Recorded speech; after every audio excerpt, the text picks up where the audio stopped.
Why get all your holiday decorations delivered through Instacart? Because maybe you only bought 2 wreaths but have 12 windows. Or maybe your toddler got very eager with the advent calendar. Or maybe the inflatable snowman didn't make it through the snowstorm. Or maybe the twinkle lights aren't twinkling. Whatever the reason, this season, Instacart's here for hosts and their whole holiday haul. Get decorations from the Home Depot, CVS, and more through Instacart and enjoy free delivery on your first 3 orders. Service fees and terms apply. Credit Karma makes building your credit straightforward and stress-free with help from our credit builder. Sign up today at creditkarma.com and start enhancing your financial health. Credit Karma, your partner in building a brighter financial future. Credit Builder Plan is serviced by Credit Karma Credit Builder and requires a line of credit and savings account provided by Cross River Bank, member FDIC.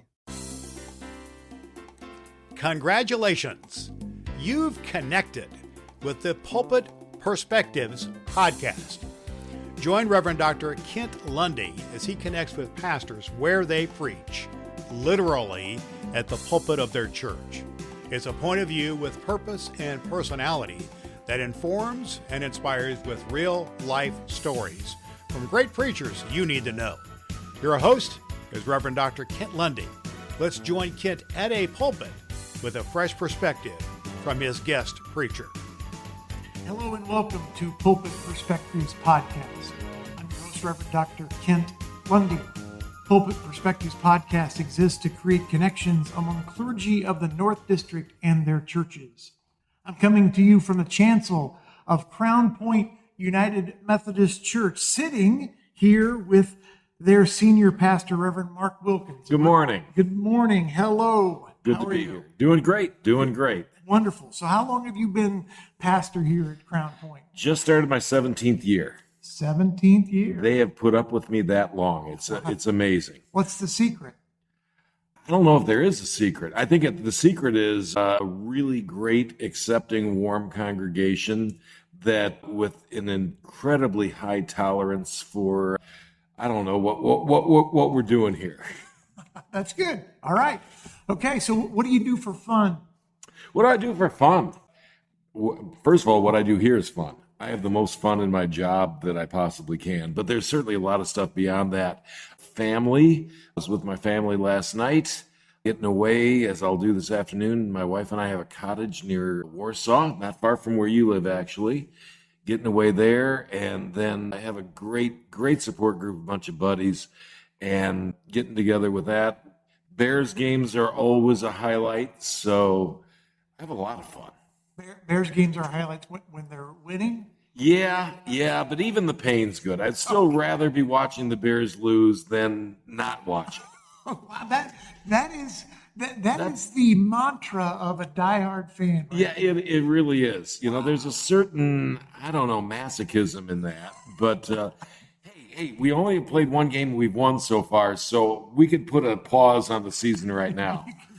Yeah, pack it up and go home. That's exactly it. All right. So who are you, Mary or Martha? I would say Mary. Probably the more, that's a great question, actually. I don't want to say impulsive, but certainly the more action-oriented there. I am somebody that very much wants to experience, and that experience is really, really important to that. But I've come to get an appreciation for the Marthas in my life, for the Marthas that are there to fill in the back and to do what needs to be done.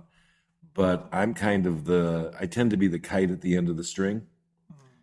And God has blessed me with some really wonderful people, starting with my wife, but going on to my staff and other folks who are there to anchor me and give me that flight. So. Yes, and I hear within that the ruach, the breath of God. Yes. That spirit that keeps that kite aloft. Absolutely, yeah. And in it's very unpredictable ways. That's, to me, honestly, life is an adventure and ministry is an adventure. And I was thinking about this morning, the very fact that I wake up in the morning and I think I know what's going to happen that day, and then as recently as yesterday, one phone call comes and everything goes south, or at least goes a different direction. There's a certain vividness to that. There's a certain life and a vitality to that actually I really enjoy.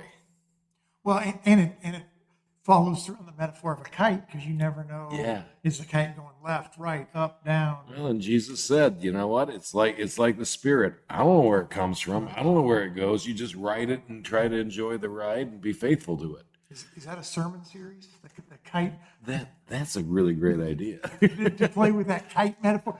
I'm picturing like that. the sanctuary being filled with maybe I like that. Maybe that's an Easter. I am so going to rip you off on that. No, I love that. I love that. It's an Easter tide. Yeah. Right? The Easter season, You can just fill the place with kites. Yeah. You're right. Color. Who knows? Yeah. Well, make sure you invite me. All right. There you go. So what is your favorite church season? All of them. I mean, each has its own unique challenges, but also the thrill. And I say, when I say challenge, I mean it in a good way. There's a great challenge to all of that. Lent is for me a great challenge because it is the most dramatic. Pretty much everything in life is so vivid in that story. But at the same time, Lent is something that over the years within Christendom, we've made it kind of usual and obligatory and everything else. So breathing new life into that and bringing that drama into focus, I love it. I absolutely love it. So also, obviously, Advent's a lot of fun too. And, the challenge is to take what is expected, because at least some of the people here have grown up in church. You've been through it. Come on, it's a story. And I know the story, and I've heard the story. Not to be disrespectful, but it almost comes off like a joke where you already know the punchline. Right, sure. So the challenge is, how do we breathe life into that, come at it from the different perspective that violates, they call it violating the line of expectation. Wow, I never really brought that in. I never really thought about that. That creativity there to be able to breathe new life into that. It's a lot of hard work, and I am blessed with great people who help me and advise me in doing that. But that's always the challenge, is making it fresh, I love the joke metaphor, because you're right. People already know the punchline. Right. Right. So how do you tell a joke? And I'm using air quotes here, but how do you tell a joke where the vast majority of your listeners already know the punchline? Right. How do you capture the drama of Good Friday when everybody knows he's getting up in a couple of days? Yeah, right. Yeah. Right. Yeah. Well, there are ways. There are ways to do that. It just takes a lot of thought and hard work. And again, I really have great people to bounce stuff off of. I am by no means, the only creative or even the most creative one here. So that's one of the advantages of 17 years, is because I know the people that I can go to, and the people who will either take it up a step, or I love the people who say, yeah, Mark, that's great. You can't do that. Yeah, that's like, no, you cannot you cannot say that. Okay. That would be cool, but no, so. Maybe your last Sunday. Right, exactly. Wow. All right. So what are you celebrating? Oh, there is so much right now. I'm celebrating 17 years, and the fact that after 17 years, I am still challenged and I'm still excited, probably more so than ever. I am celebrating seeing the fruition of a lot of efforts within the community that we've done for a long time. Not that we're there yet, but where this church has really sort of stuck its flag in the sand, is trying to integrate ourselves in this community and not just be in the community, but a vital part of that. And the more we do that, the more we're able we're seeing the fruits of that. And that's really gratifying. Good for you. So yeah. Good for you. Yeah.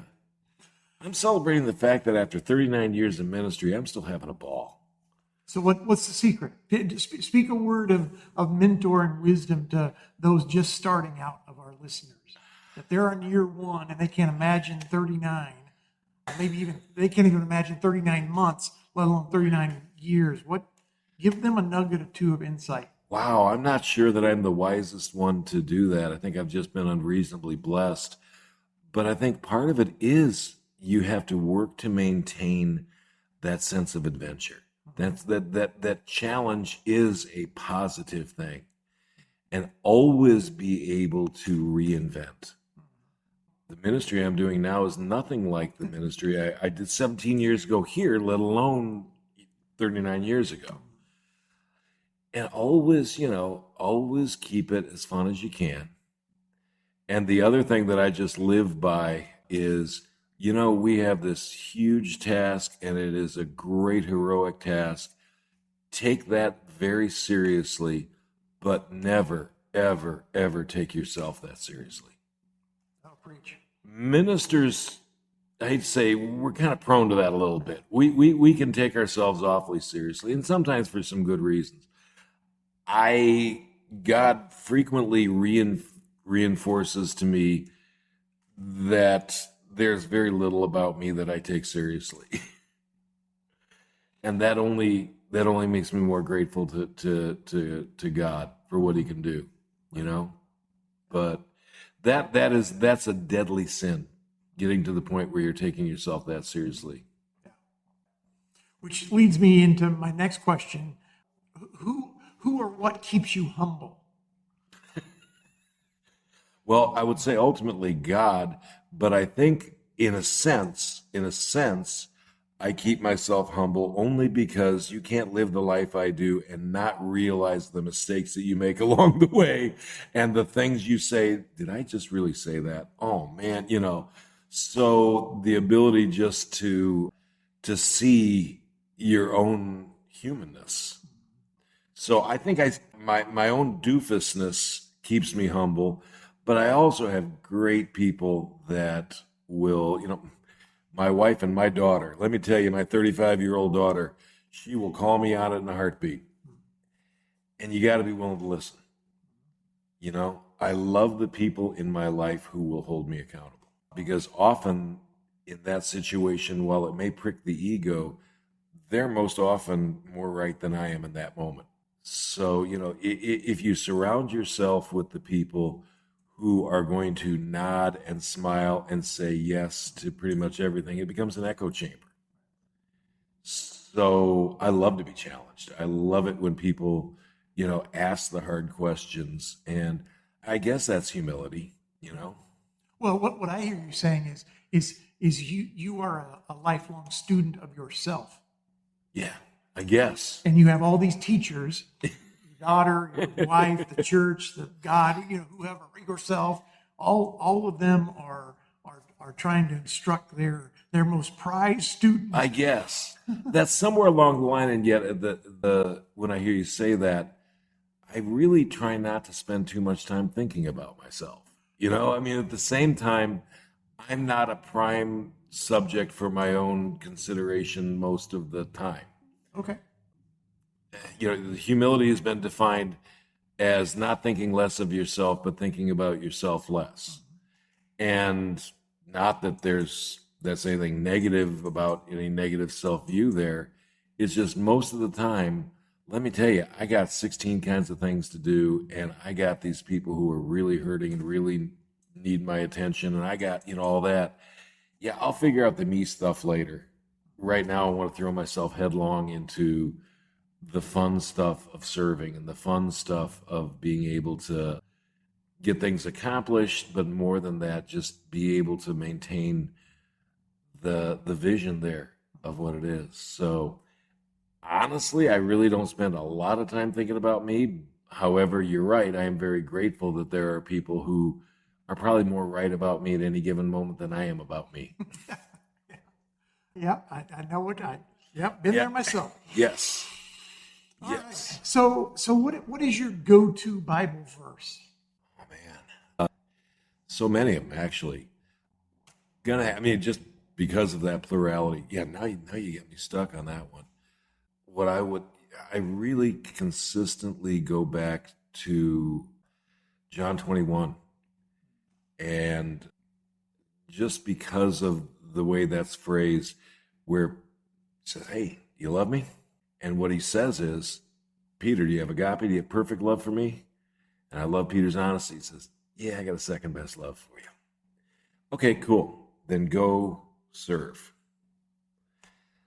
That means so much to me because time and again, when I am honest, God says, hey, you gonna love me the way I love you?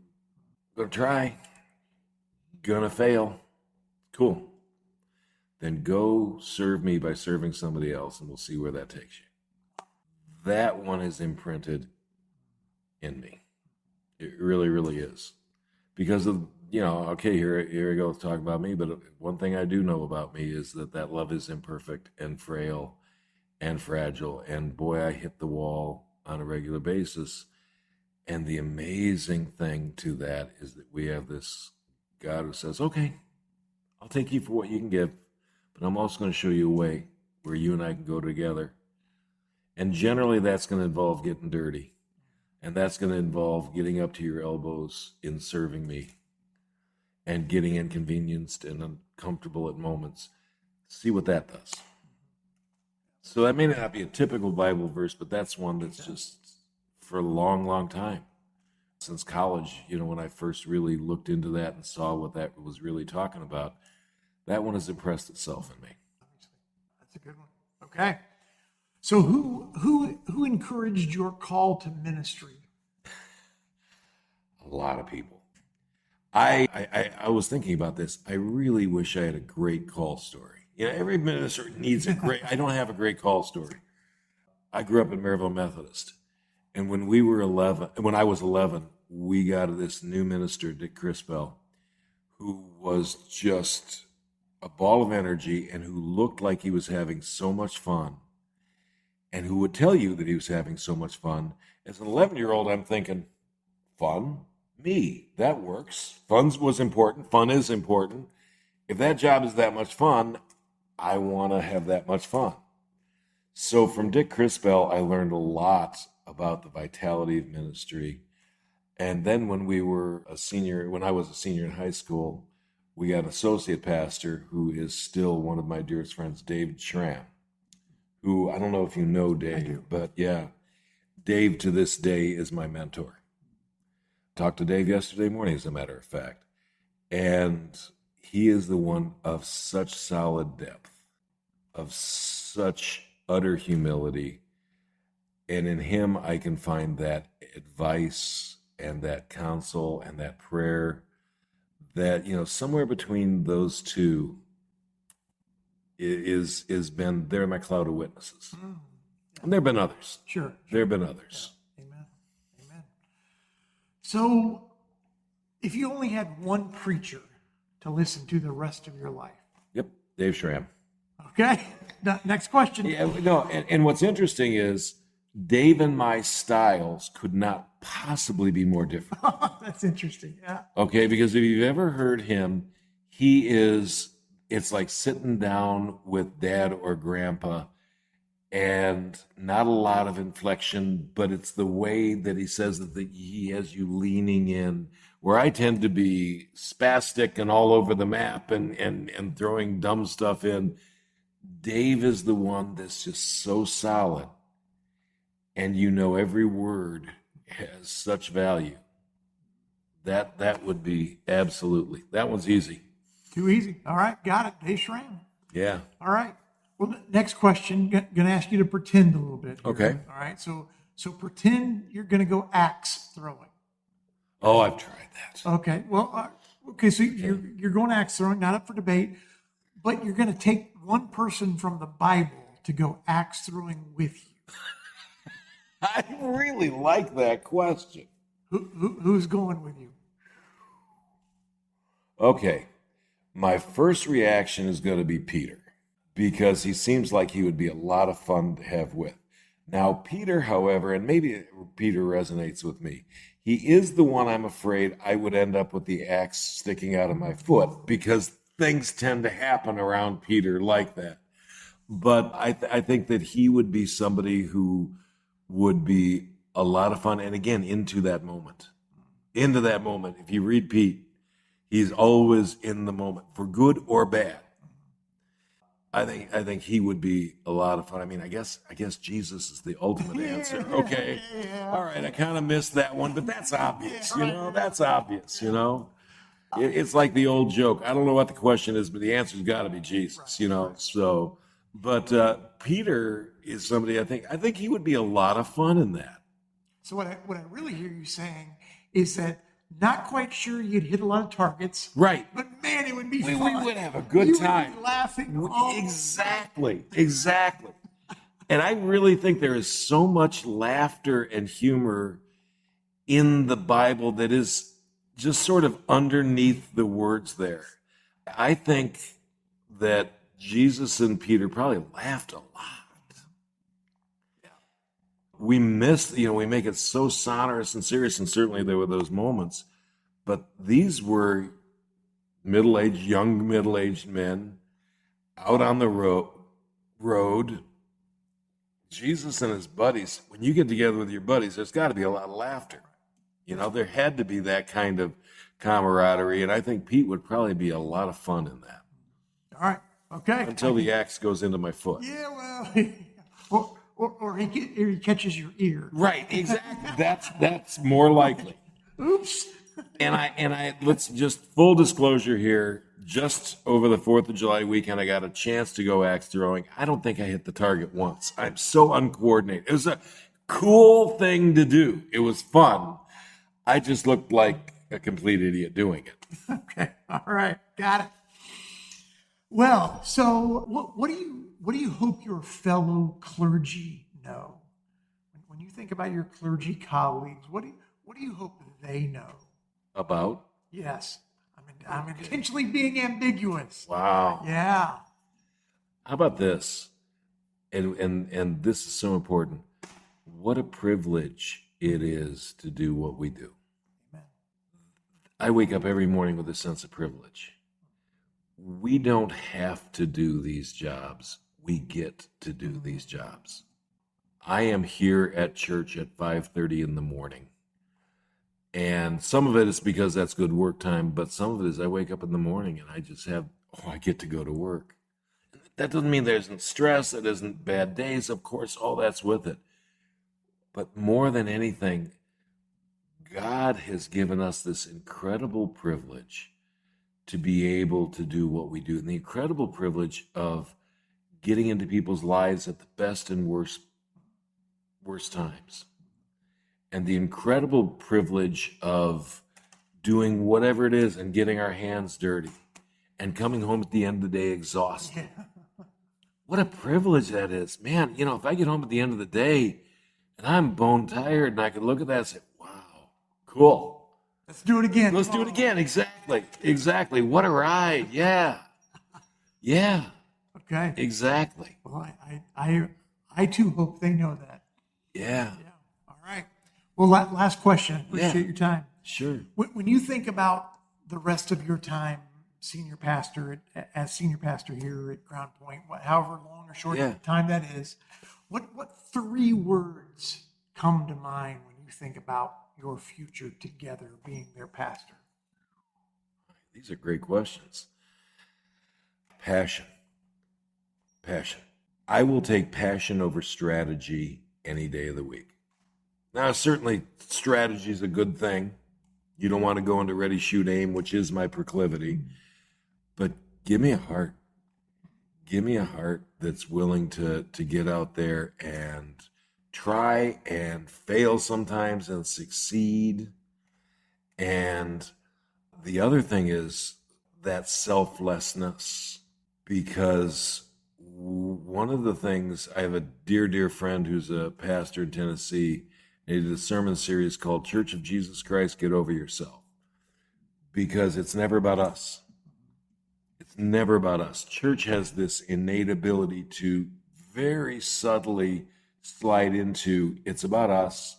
It's about what's going to work for us. It's about what is our preferences. We don't matter. This place doesn't matter. These walls don't matter. The only thing that matters is what Christ can do through us.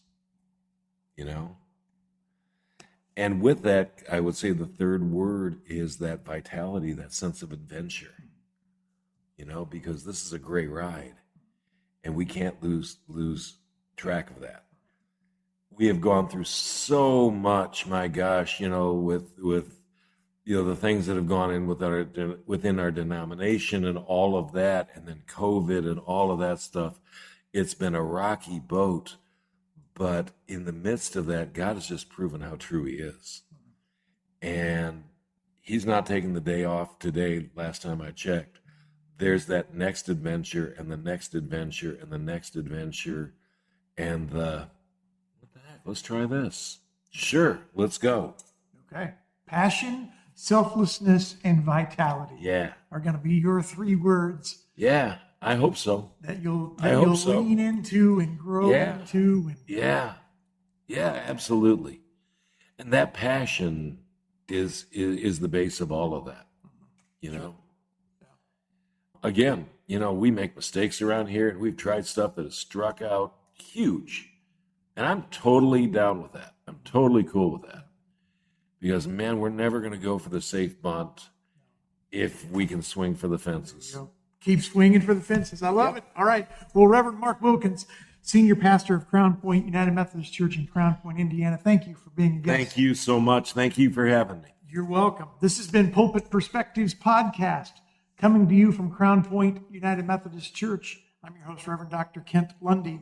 If you want to learn more about all that God is doing in the North District of the Indiana Annual Conference, I would invite you to check out the Facebook page on the North District and also the inumc.org website for the conference. So this has been Pulpit Perspectives Podcast, signing off for now. There you have it. A fresh perspective from the pulpit with a great preacher. You know you want to hear more.